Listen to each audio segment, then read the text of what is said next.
My name is Mariah. Today we're going to be making our own homemade dishwasher soap.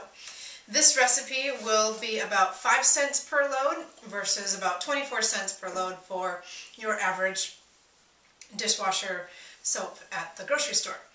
All you need are 2 cups of baking soda, 2 cups of borax, and about 4 tablespoons of citric acid.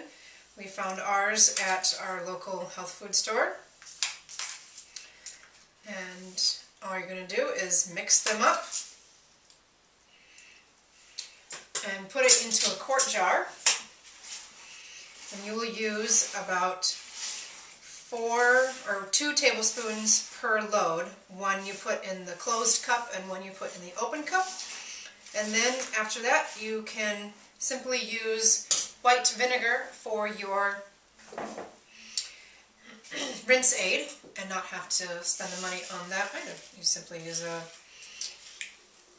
canning funnel, put it into your quart jar, and you have an environmentally healthy dishwasher soap that you don't have to be afraid of your kids ingesting or getting on their fingers or hands. And there you have it. Really easy, really inexpensive, and really works well.